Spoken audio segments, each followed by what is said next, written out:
This broadcast is inappropriate for all ages, right here on hashtag WeAreMovieClub. It's time for Bad Movie Club.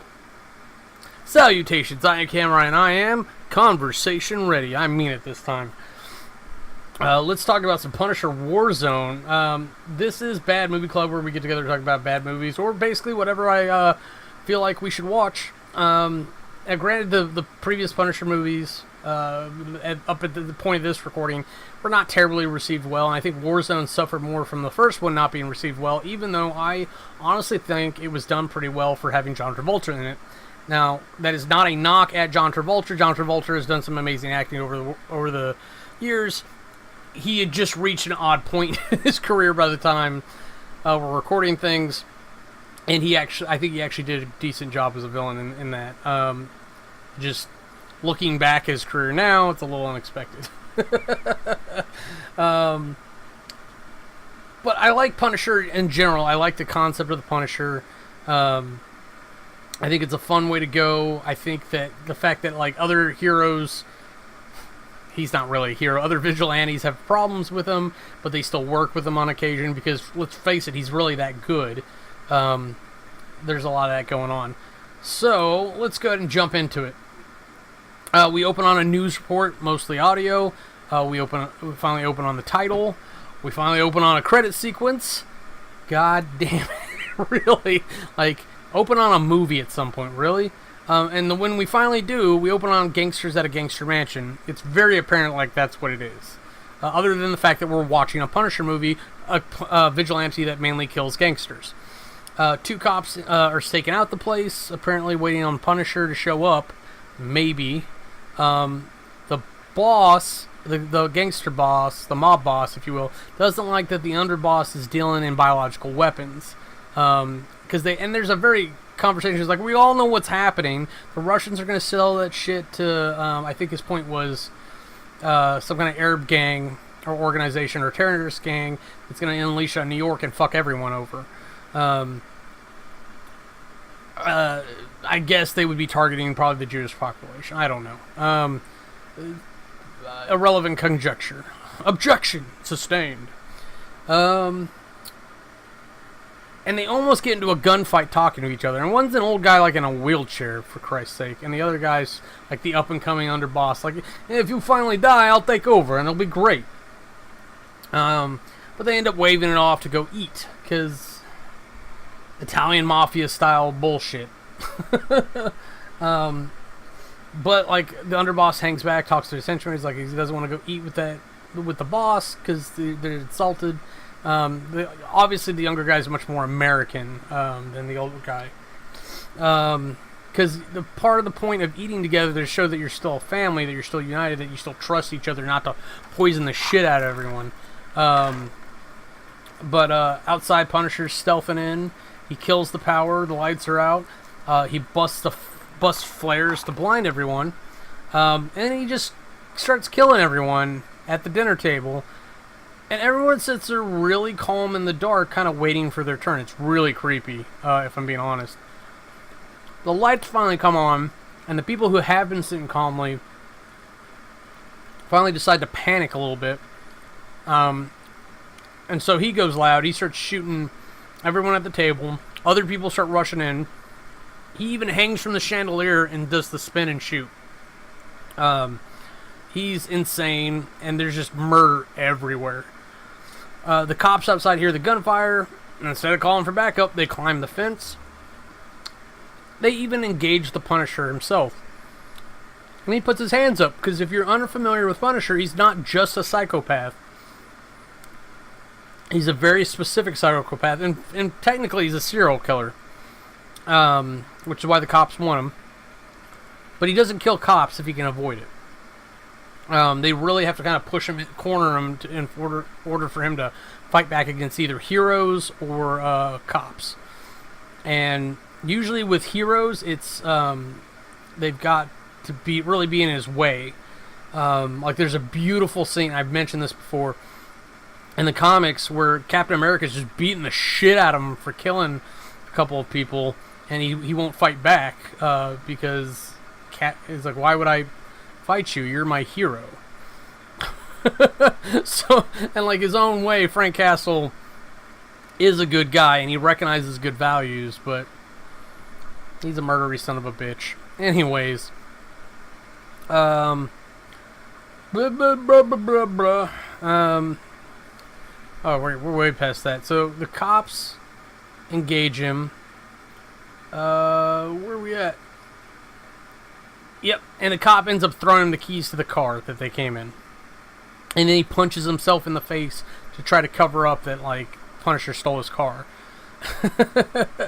And it turns out the other guy was, he acts like a reporter, but he's really not. Turns out he's on the task force to apprehend the Punisher. So he's the intelligence guy behind the Punisher tracking, if you will. Back in the car, Punisher fixes his broken nose with a pencil, which I always wanted to do. I might have done it at some point. I really don't remember. Probably why I needed to fix my nose. But he ends up throwing the pencil away. I was really thrown by this because it's like, isn't that evidence? Isn't there DNA on that? Maybe not. I don't know how much DNA is in your snot. But he's watching a trio of parkour free runner gangsters run on the roofs, and apparently they're on hire from the previous underboss, the one we saw earlier that had a problem. And they leave via roof. Inside, Punisher engages. He ends up shooting an undercover FBI agent. The FBI runs in and attempts to engage. The underboss accidentally falls into a glass crusher. And then the Punisher ends up turning it on, I think. The mobsters roll in, and the Punisher starts withdrawing because he doesn't want to end up accidentally shooting the FBI more. But this is where he kind of figures out that the guy he did shoot was wired, and he kind of feels he has a moral quandary about it. But to be fair, the FBI agent was undercover, so he was pretending to be a bad guy. He did a good job and got shot. I don't believe in undercover work, but that's just me. Let's see. Back home, Punisher makes water for noodles or something, and then he gets angry at the support pillar. We can assume it has to do with him killing an agent. Back at the crime scene, FBI pulls the underboss out from the glass crusher. Billy the Beaut, not anymore. Very insensitive line. God damn, like, why are you going to bother to pull him out of that mess? Like, put a bullet in him. Solves multiple problems across the board. But at the funeral, there's a service for the FBI agent. Everyone is angry at everyone for the agent dying. Like, yo, you let him down. No, you let him down. Castle let him down. And then they're mad at Punisher for lots of reasons. Punisher is not well liked by cops. He's very polarizing. There's cops that wish that they could do what he does, or that, like, he would help them out. And there's other ones that really hate him. So you gotta, like, roll the dice with them. But Castle goes to visit his family's grave, tries to wipe it clean, like, he starts cleaning it, like, obsessive compulsive disorder cleaning it. And he has a little episode, so we know that Frank's crazy, and that he obviously has a traumatic past. So even if you haven't seen any of the origin story stuff, you know what's going on here. Back at the station, there's a bald FBI agent that is mad at the local PD about Castle, and he gets sent to the basement for the Punisher task force. So he's kind of like shitting on the guy for a while, and then he realizes how much work he's actually done because the entire floor or room is filled with cases on the Punisher. So Frank's been busy, let's just be honest.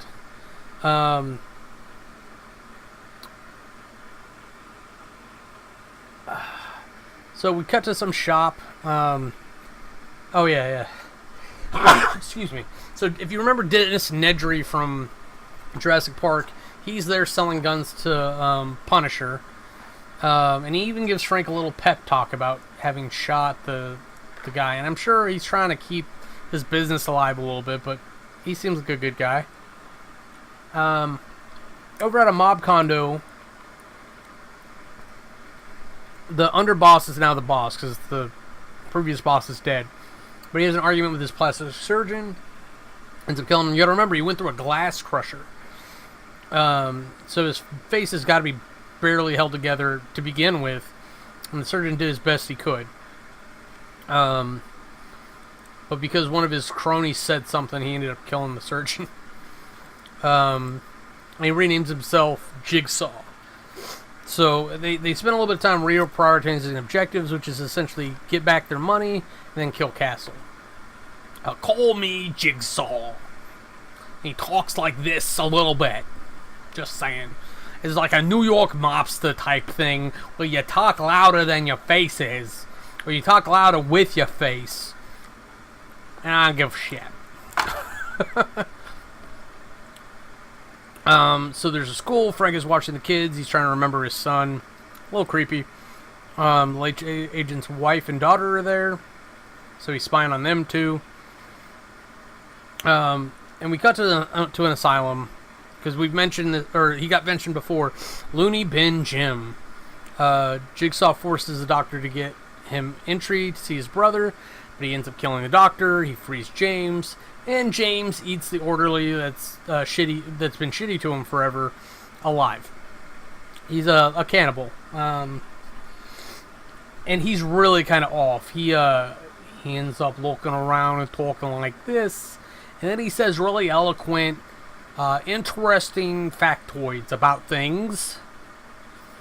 Oh, brother, I would be my honor. Weird shit, like, phrase like that. And he has this penchant against killing mirrors on his brother's behalf, too, later on in the movie. So, moving on. So, Frank ends up visiting the late agent's family. He talks to the little girl first, somehow. And then the wife pulls a gun on him, rightly so, but he calmly talks to her and he shows her where to aim. Like, I can't remember which way he goes, but like, she's taut center mass and everything, and he's like, guarantee the kill, do it, and then she doesn't do it because it's harder to kill someone who's just kind of accepting of it. But the little girl interrupts and she puts the gun down, he leaves. And there's 3 flashes of light in the window.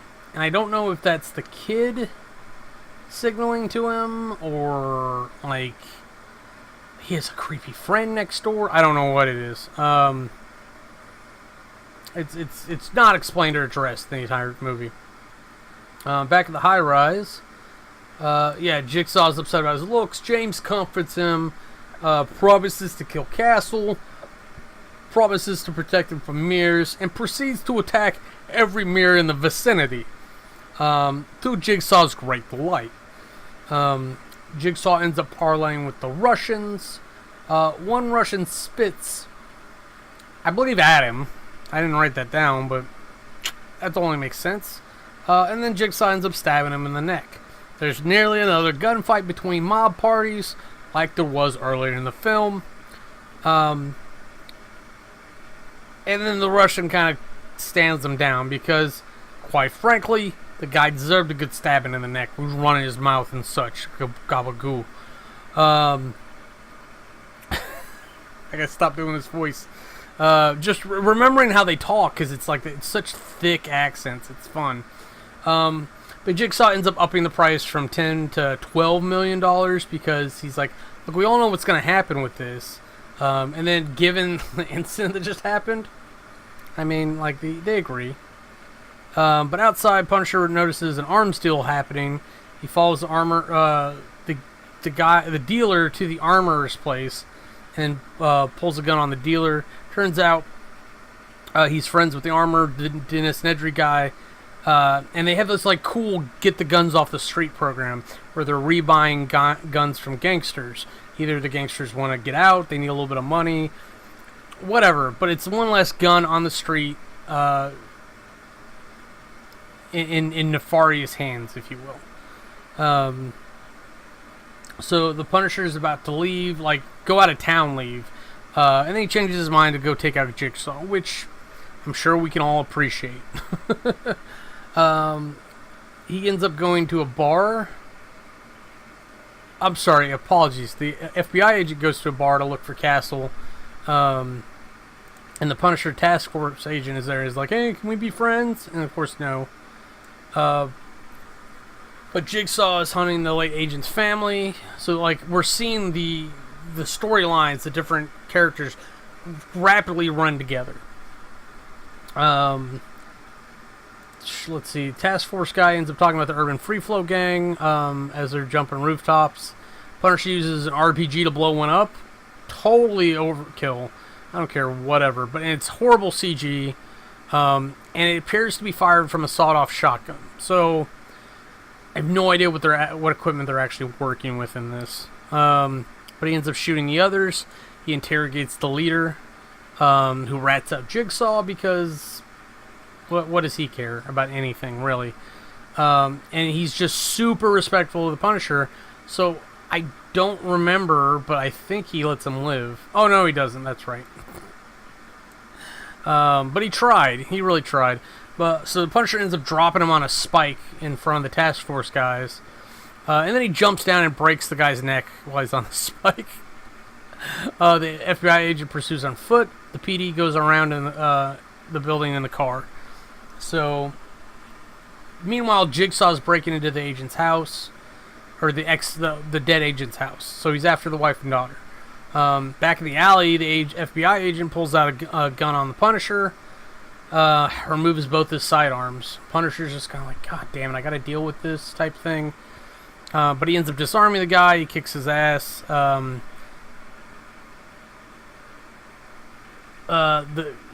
thought... Oh, okay. He takes his second gun and points at him, and then he unloads it, and they end up fighting more because the agent's not done. Punisher ends up picking the FBI badge because this is the first time like it's been brought up to the guy's FBI, and he looks like he feels guilty. But then the agent handcuffs him to himself, and at this point we know as the audience that he can't keep fighting him, or he can't kill the guy at least. And as you all know, that the key to handcuffs is to cut the other guy's arm off. Never handcuff yourself to anything when it's that important, because bad guys won't give a shit. It's presumably the only reason you're handcuffing it to yourself in the first place is because of bad guys. Or people that would be bad to you, let's say that. Back at the house, Jigsaw's ransacking the house. He's looking for his money that the agent had because he double-crossed him. Cops show up. James answers the door of all people. Leads the cops in, and they kill the cops. Let's just leave it at that. Eventually, the task force shows up with Punisher in the back seat. The agent decides to go in by himself. PD releases Punisher because, quite frankly, the guy needed backup. Jigsaw has the family as hostages. The agent joins them and sits down at the table. No gun. The mobsters finally get into the safe. They're not happy because, of course, their money's not there. Why would the guy keep the money in his house? Punisher manages to sneak in, which is incredible that he ever sneaks in anywhere. But he does, and he takes out a couple of mobsters. The agent attempts to arrest one of them, and Castle blows his face off as he's holding the little girl, which was hilarious because they substituted in a very obvious mannequin for him to do that, because they apparently there's laws or something about traumatizing children with this stuff. So they had him hold a mannequin in the same clothes to fake blow off the guy's face, and then switch back to the girl afterwards in the next cut scene. But the agent's kind of like, come on, man. But he ends up arresting Jigsaw and James because he gets to them after Punisher walks out the door. Back at the lair, Castle shares his treasure chest with the little girl. He even gives her one of his daughter's toys. Let's see. Back at the precinct, Jigsaw's trying to flip on the Russians, because why wouldn't you? Let's be honest. Jigsaw fakes the bioweapon deal with the Russians. The Russians declared Jigsaw dead because he flipped on him. He worked with the cops to nail them. and I guess turn into the bioweapon, which means that it's not going to get used on anybody. And I guess in theory, Jigsaw gets that money. He shouldn't. It should be confiscated, but it depends if it was part of the deal or not, which we're not really privy to. But the FBI gives Jigsaw a lead on the armorer because that was part of the deal, obviously, that he wants a lead on Castle. Back in the lair, Carlos shows up instead of Michael, the armorer, the Dennis Nedry fellow. So Punisher leaves Carlos in charge of the two ladies. So while he goes to track down Michael, because Michael's taking care of his mom. There's a lot of nonsense going on here. Let's just be honest. It's a lot of back and forth, a lot of cutscenes. Like, we could do this a lot cleaner, if we're being honest. But in the car, Jigsaw and James are discussing the plan. And they want to recruit an army to go after the Punisher. And you get enough professional gangsters together, it is what it is. By the time Frank gets to Michael's, he gets to walk in to see his mother, Michael's mother's smoking head. Obviously, James and Jigsaw just killed her. Back to the lair, James managed to get to Carlos with an axe. Her old mom run. Obviously, they're not going to get very far. But back at the Brad Street Hotel, Jigsaw's big headquarters. Jigsaw's lighting it up. He's got people in the trunk. Or James has people in the trunk, which we assume are all our kidnapped friends at this point. Because, let's be honest, Punisher does a good job of getting his friends pinched. But back at the lair, Frank finally finds Carlos. He shoots him to put him out of his misery. And then he goes to church. Seems like a very odd detour in all this, but he knows the priest. The agent shows up there to meet Castle. They discuss how to take out Jigsaw. And he insists that the agent leaves his badge at home. Because, yeah. So there's some club where Jigsaw walks into, and everyone pulls a gun on him. And then he kind of like gives this nice oration of like for recruitment, and he goes and he does this at different locations. It's like he starts with a black gang, and he goes to some Asian gang, and he goes to an Irish gang, and a cop or the agent ends up recruiting the PD, the local PD guy on the task force to help him and Punisher take on these guys. They end up ratting Jigsaw to the Russians, who are going to act as double agents. So as the gangs are arming up and they barricade in a place and waiting on Castle to show up for a fake call or whatever, the Russians go in as double agents. And they aren't very subtle about it. Like, they don't do the double part very well. They basically go in like at the last minute, and then they get a nod and they put their Kalashnikovs together and they just kind of lay into everyone else. And I have no idea if it's a good plan, if it works, whatever, because we don't really focus on it. We kind of cut away and Punisher's like sneaking in the back door.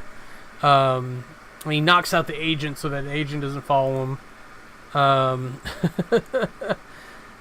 And he doesn't just go in the back door, he sneaks in through he jumps through a boarded up window. But inside, Frank ends up wrecking everyone who's still there. And I don't know if he starts killing the Russians or not. It's very possible. Geez, like, he just kind of goes to town. James finally goes in after to go get the Punisher because he's determined. Let's say that. And for whatever reason, there's one fat Irish guy sitting in the elevator shaft. And he's like, oh, come on, man. And then Punisher shoots him, and James attacks him from behind. So he does a lot of biting, he does a lot of talking, he gives a lot of surprisingly intelligent facts about things.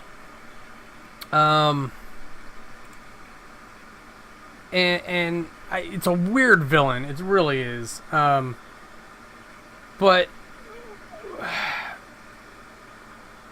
I don't know, like, James gets away or leads Punisher to Jigsaw, and Jigsaw has like a Joker type trap set up where it's the hero's choice. He can choose between saving his best friend or where would normally be the love of his life, or it's the woman and the daughter. So it's like he has to choose who dies. Or he can try to do the hero thing and save everyone. And if I remember correctly, he starts it out by telling Michael this won't hurt a bit. And so he goes from about to shoot Michael for Jigsaw's pleasure, I guess, and he shoots James in the head because James has the gun to the lady's head, and then Jigsaw ends up shooting Michael, which I think is a shitty, stupid move on his part, honestly. That's where you re-aim up and you shoot Punisher. But Jigsaw shoots Michael and he goes to shoot the girl, which is interesting to actually see someone do this because I've never seen anyone actually go after the hostages in this scenario. But Punisher ends up shooting James, and because Jigsaw not only is surprised, but he spends time shooting Michael, Punisher can get in front of the ladies to... He's wearing a bulletproof vest. To block the shots. And he ends up knocking Jigsaw out long enough to go release the ladies. And then they have a fight, and he ends up skewering Jigsaw, like on this pole thing. And he throws him on the fire. And the fire, horrible CG effects there with the fire. I don't know what his surgery was made out of, but like his hair catches up, which is normal, and then his eye explodes in fire. Before his face does, which was odd. Just saying. But once they get outside, they all go their separate ways. Supposedly, but like the police officer of all people ends up getting robbed. And he's just kind of like, oh, come on, really? Are you serious with this? Frank! And Punisher ends up coming to the rescue. So that's it. That's the movie in under a half hour. But I can't really say it's a bad movie, but I like Punisher, so I'm a little biased. It's interesting, but it's not like a good movie. That's the thing. Is like I don't know if it's a bad movie, but it's definitely not a great movie. I'll eventually get a review up one day. We'll get caught up on those. Until you see us next time, this has been Bad Movie Club. Right here on hashtag WeAreMovieClub. If you want to see anything else we're up to, go ahead and click the annotations, and they'll take you to our other channels. Thanks for watching.